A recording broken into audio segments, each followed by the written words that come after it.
Does anyone have any questions for Brian? Greer, let me bring you a microphone. Thank you. You say you didn't do your due diligence. It seems to me from what you said after that Edom Arthur didn't do his either.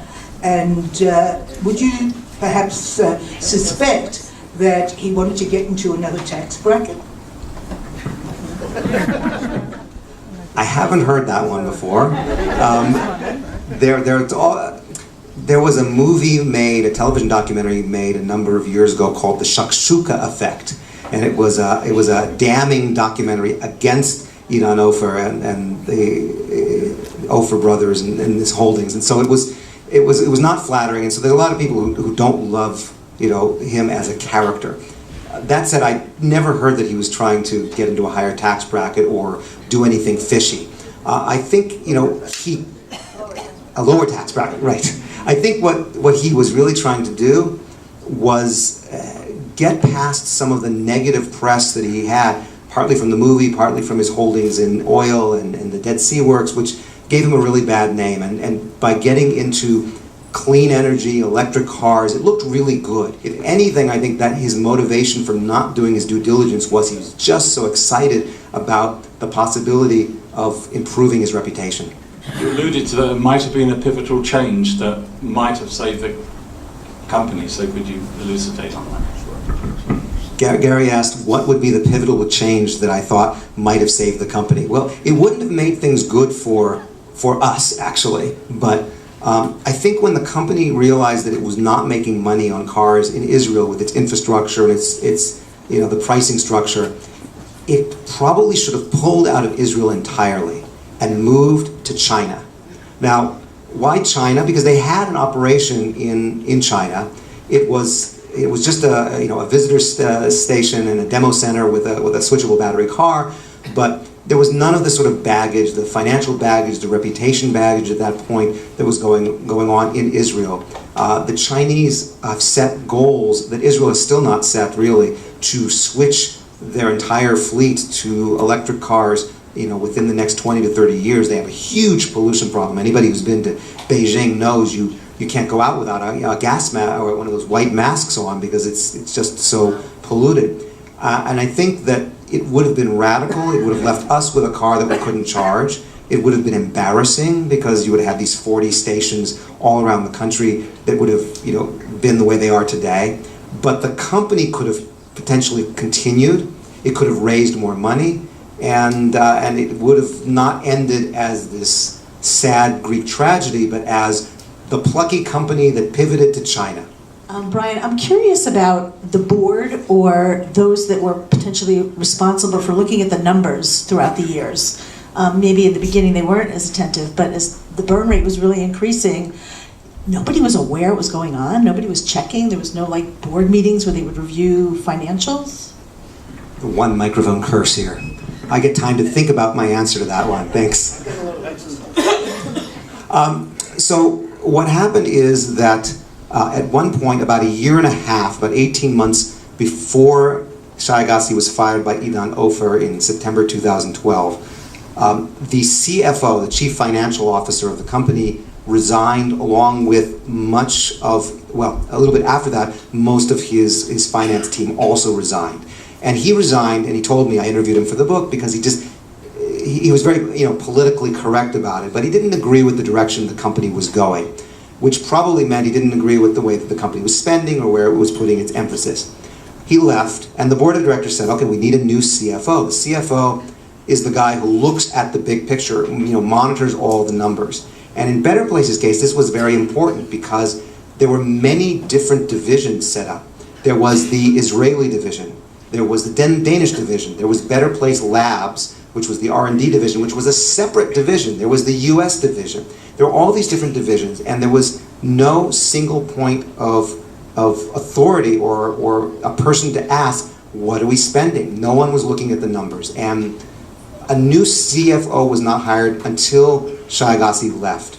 Now, some said that it was because he didn't want a CFO, because it would have challenged his vision on things. Other people said they simply couldn't find someone because they didn't have a high enough caliber CFO in Israel where the headquarters was. For whatever reason, there was no one looking at the numbers, except for one guy who I talk about in the book, who became like the boy who cried wolf. And he realized in February 2012 that the company would be out of money by October.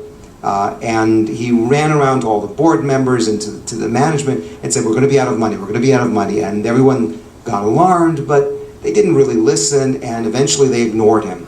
And they ran out of money. In October 2012, Edom Arthur put $100 million extra into the company to keep it going because it was out of money. Now, the truth is, I haven't looked at the financials. I don't know that it was out of money completely, on October 31st, 2012. I do know that there's no reason why you would put $100 million into a company that had just lost its CEO, that wasn't selling cars and had lost the trust of the public and the media, unless you didn't have any more money. There's a lot of articles written about the whole idea of electric. And there's a lot of people who feel that unless government is going to force people to buy electric, that electric really is not the solution to the future.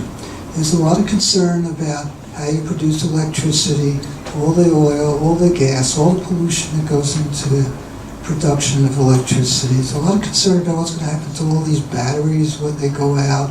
And there's a lot of hype about electric that seems to get swept under the carpet by people who are electric proponents. And the question is whether the old model of the gas engine can be made better.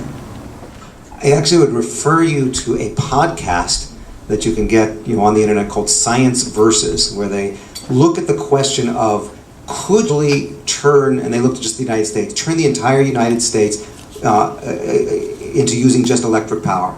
Not just cars, but planes and factories and manufacturing. And their answer is yes and no.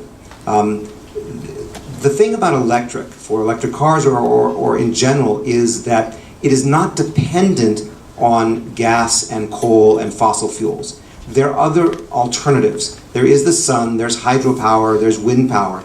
Now, today, right now in 2017, those will not give us enough power. The batteries won't hold the power long enough, so, in the evening when the sun is not shining and when the wind is not blowing. So there are many problems today with imagining that can convert the world to electric. But there are power sources out there that are not fossil fuels, and so if we believe that those will happen in the next 20 to 30 years, then switching the easiest part of the transportation grid, which is electric cars. Think about how hard it is to switch airplanes to electric batteries. I don't know if they would actually get off the ground. The batteries are too heavy. But cars, you can do it. We know. We see it. It works. And we know that if they're running on electric batteries and electric power, we could get other sources of power. Maybe down the road, they're not there yet. If we stick with gasoline and oil and other fossil fuels, for factories and for cars, we will never get there. We will continue to pollute the earth. We will continue to contribute to climate change. We will run out eventually of gas and oil, and that doesn't seem like a sustainable or tenable alternative.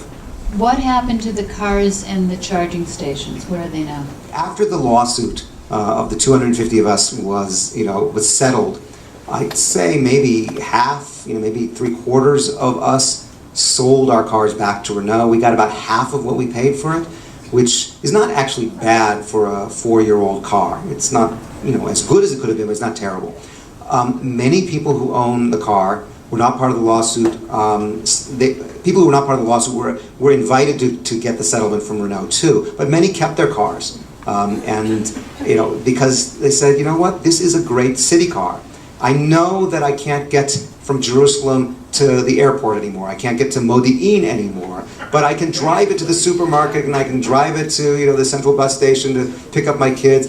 I'm going to keep it for that. The battery will degrade over time, but it's a great city car, and people are keeping the car. So you'll still find them on the road. For those, How can they charge them? oh, because you have a charge spot in your house. In your garage, you have your own charge spot. But don't the batteries eventually... And don't the batteries eventually degrade? Yes. Our battery started off with 120 to 140 kilometer range. by the time we sold it back, we wouldn't drive it more than 70 or 80 kilometers. So, by the way, Matthew asked another lesson that we learned. We learned that in 4 years, at least that technology of battery, which is the same technology everyone else is using, will degrade about 50% in 4 years. So you need a new battery. We learned that. So, okay, so the cars that were sold back to Renault were shipped off to somewhere. I don't know where. They were probably crushed. The batteries were probably buried, which that gentleman is concerned about what that means, and absolutely right to be. We don't know what the effects are of burying or burning down or recycling batteries are. The cars are gone. The switching stations are kind of like monuments to, disaster. I drove out to the switch station in Jerusalem, which is ironically located right next to the cemetery, which gives the expression "gone to a better place" meaning. And it's just a shell. It's filled with garbage. The glass is broken. If you go to my website, there's a video of me actually going out there, and you'll be able to see it. In Beit Shemesh, this is perhaps the most ironic and sad but telling story of all. The switch station has been converted. It's not destroyed, but it's selling something other than cars. You know what it's selling? Tombstones. And you can see that in the Jerusalem Post. There's an actual picture of a tombstone sales lot with the Better Place sign right there. They didn't even take it down. What happened to Shai Agassi? So Shai is still in Israel. He lives in the center of the country. For a while after A Better Place, he established a company in London.